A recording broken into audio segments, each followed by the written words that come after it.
If you're going to change an area, you do three things. Number one, you focus on it and you get clear and compelling vision for what you want. If your body's not where you want it to be, I tell you there's one simple reason. It's not your focus. No, I focus on it. I focus all the time on how fat I am. No. See, if you focus on crashing into the pole, trying not to, the more you try not to, what you focus on, that's where the energy goes, that's where you go, right? We all know that.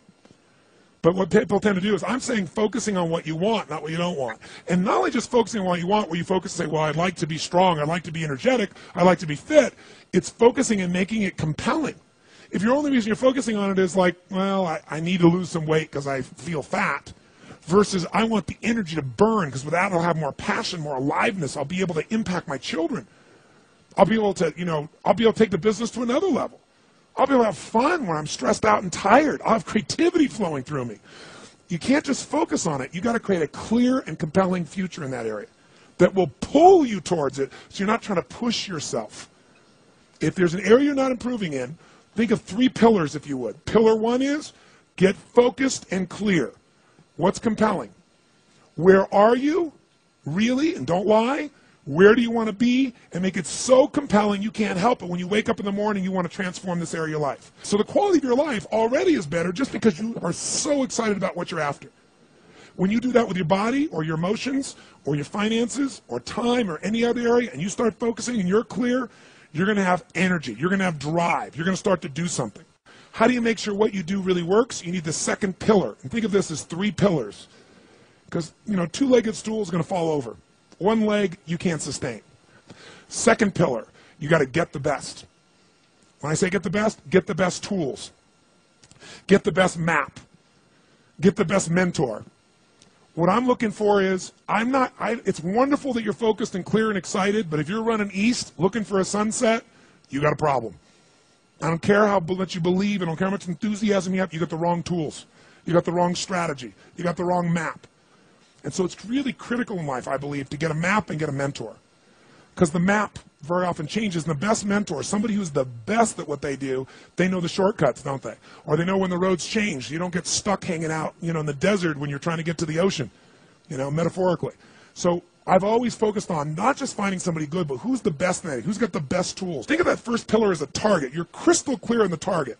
And now you got the toolbox, man. You got the best tools, not rinky-dink tools, the very best. And the way to get the best, by the way, that I've done it is model someone who's already successful.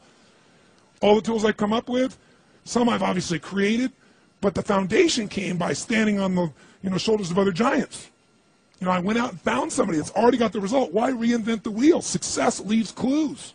Find the best, figure out what they're doing, do that. Alter it, find your view of it, but start with what already is working rather than starting from scratch and trial and error.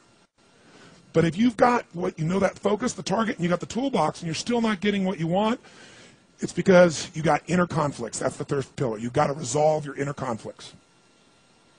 Because as I try to explain to you, 80% of success in anything is your psychology and 20% is the mechanics. So those inner conflicts are when you take 2 steps forward and you pull 3 steps back. Right? When you say, boy, I'm totally committed to this, but you don't follow through. This is my expertise, the why guy part. Why? Why do you keep saying you want this? You have crystal clarity, you have the tools, and you're still not getting it? There's a conflict in you. You want to be totally successful, but you're afraid at some level that if you are totally successful, you will not be loved. You'll be rejected. You want to be in a position where you have total free time and you want to build a billion-dollar enterprise. These are conflicts. You really, truly know you got the tools and talents to make this happen, but a part of you doesn't think you deserve to succeed because of something you did at some point in your life or something you made up. Or you think making money or being successful economically is not spiritual. And you're committed to being spiritual, and yet the other part of you, it's the inner conflicts between fighting parts. So what do we do in this third pillar? Think of it as a vault we got to unlock. Think of it as unlock and unleash. That's the third pillar. The way you unlock and unleash is you identify the conflicts. You get clear what they are. So you may have total clarity, even the tools, but how can you totally unleash and commit when you're being pulled in 2 different directions? You say, Tony, how do I solve that? There isn't one way. You've got to get clear about what's most important to you today, not what you think you should do based on an old blueprint, an old belief system, your parents, society, your friends. Otherwise, you'll succeed and not be fulfilled. So once you identify the conflicts, now what you got to do is align. Align your life with what you really value. Align your life with what is most important to you. And then once you are in a position where you're aligned, guess what you'll do? Take action. You won't even have to work at it. When everything's in alignment, there's nothing pulling you away, boom, you go for it.